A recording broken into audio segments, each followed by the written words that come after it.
Hit subscribe now or go to youtube.com/DonKalam.com. That's youtube.com/DonKalam.com. Hit subscribe. Much peace and love to the world. Without any further ado, I would like to introduce our very special guest tonight, who is a legend in the realm of commerce and the freedom movement, Mr. Winston Shrout. Hello, Winston. How you doing tonight? Hey, I'm doing pretty good. How about yourself? Really good. It's really exciting to have you with us because you are very, very knowledgeable on a lot of the problems that people are facing, and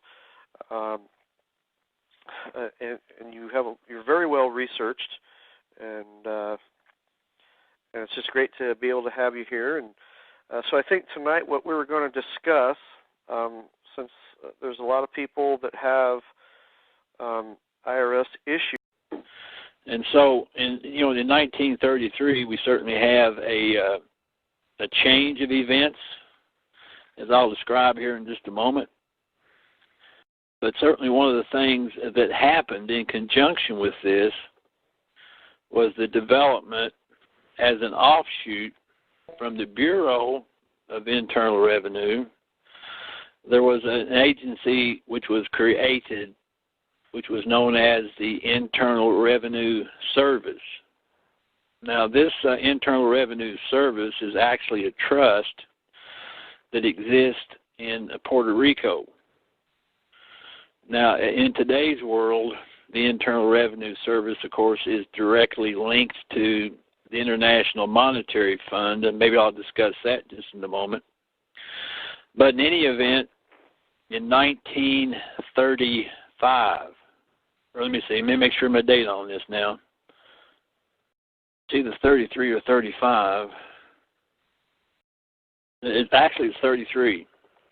In 1933, and we have the charter here to look at, but in 1933, the Internal Revenue Service from Puerto Rico moved onshore in basically what we call the United States. Anyway, it moved onshore as a corporation which was chartered in Delaware. And it became known as the Internal Revenue Tax and Audit Services Incorporated.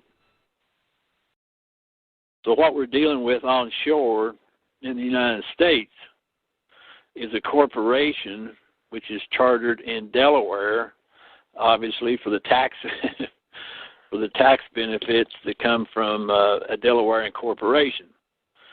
So anyway, I'm explaining this history so that people will understand just exactly what it is that they are dealing with here in the United States when they're faced with difficulties. And that is, they simply have to understand that they're dealing with a corporation, and the connection to the corporation that they're dealing with is through the what's called the SS5 form application. Anyway, the SS5 is an application for a Social Security account. And that Social Security account, because obviously we're under bankruptcy, is handled as a trust. Now, on this Social Security trust, certainly it is based upon the birth certificate that is created by the state where you were born. Now, you have to understand that what we call the straw man was actually created by your birth state, and then through the SS5 form, the United States was able to subrogate the benefits that came from the birth certificate for its use. Now, as I mentioned, that SS5 form created a situation whereas the trust that was thus created is operated as a cestacay trust. And what that means is the cestacay is operated for the beneficiaries. Now, on this trust, you are not the beneficiary of that trust. You are construed to be the trustee of that trust.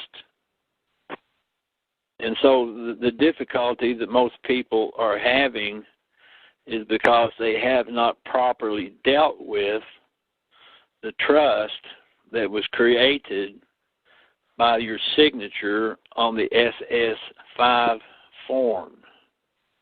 And so I've kind of brought it up current here. Tad, if you have some questions about the history of this situation, certainly I'd be happy to answer some of those if I know the answer. Actually, a lot of what you've talked about is new to me. I've heard about M1 before. My understanding was that was from families all over the world, and that they had started that about 500 years ago. I don't know if that's the correct timeline or not. No, that's probably a little bit. It actually was started. The movement to do that kind of thing was actually during the 1700s by Saint Germain. So it's actually only talking about less than 300 years. Okay, and the M1 now is actually based in China, is what I've heard. Or the latest. Negative on that. The evolution of that whole process. Well, let me just bring it down. Let me give some more history so that you'll understand. Now, those accounts and those trusts that claimed the ownership of the assets in gold and other precious, perhaps jewels and so forth and so on, for a long time was administered perhaps a little bit loosely. And M1 was, in fact, and I forgot his name. It kind of escapes me right now.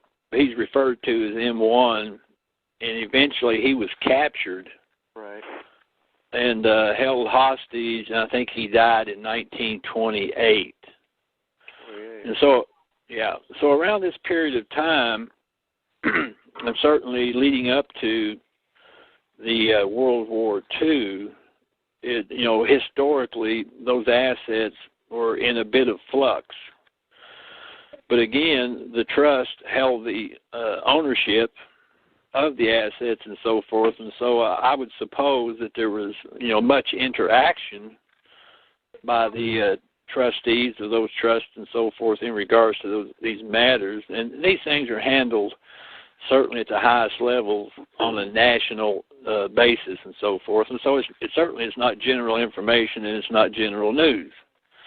But what did happen as a result of World War II, in conjunction with the original design, to eradicate colonialism, it was agreed upon in 1945 to create a commission to administer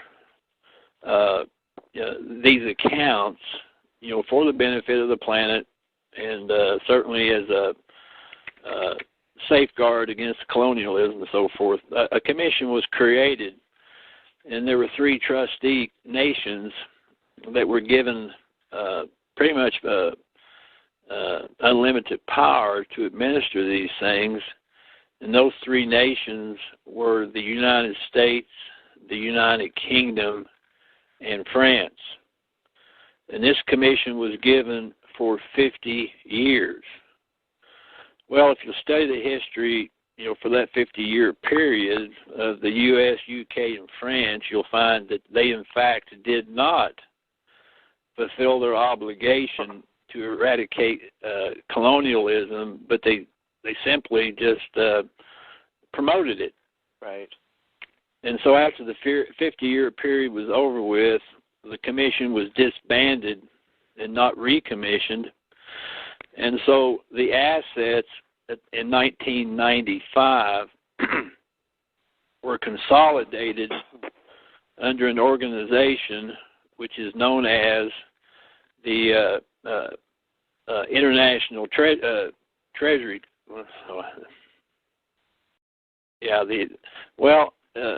It evolved into what's known as the Office of International Treasury Control. Now, the Office of International Treasury Control is actually administered under treaty through the United Nations treaties and so forth by one man who is known as, even though it's not his real name, it's the name that they have given him, but he is known as His Excellency Dr. Ray C. Dam. His principal location is in Asia. Many times he's in Cambodia or wherever. I think he's on the move quite a bit trying to get some of these things regulated. So in 1995, under international treaty, the sole responsibility in regards to the assets of these trusts were vested in one man.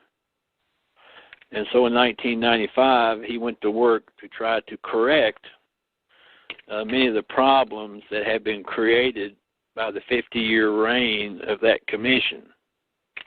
And so since 1995, certainly he's been working to try to get some of those things straightened out, and with a great deal of difficulty, it appears. Okay. Because the people controlling those accounts have been raiding those accounts, and it's like they're addicted to crack. They don't want to give it up. Well, most of the problems has been by banks and countries and so forth that did not have any right to use the assets, but simply counterfeited their right to use. Now, one of the purposes of the accounts, that came from the trust, the collateral accounts and so forth, the gold that was actually a part of that trust has been distributed through the world, and is in many instances is held by national governments. For instance, the gold that is supposedly in Fort Knox is on loan from the collateral accounts for the purpose that the country or nation or whatever to use that as a surety for their commercial affairs, for which, for the use of that gold, there is a custodial, premium, if I can use that word, or a rent for the use of the gold. And so that premium, of course, has to be paid back to source, which in this case is OITC. And in far too many instances, that premium is simply not being paid and being perhaps either misused or stolen. And so these are some of the problems that certainly come up, as these funds and these accounts and so forth are trying to be administered. So we certainly run into these problems as we go along. I can't hardly imagine the headaches that have to go with that. But in any event, if you study the evolution of this whole thing, the gold that belongs to the trust was taken to Philippines, was to be the revenue of which was to be administered by the Bureau of Internal Revenue, and then in conjunction with that, and in conjunction with the International Monetary Fund and the World Bank, the Internal Revenue Service was created in Puerto Rico, and then in conjunction with that, when they came on shore with that, they incorporated in Delaware as the Internal Revenue Tax and Audit Service.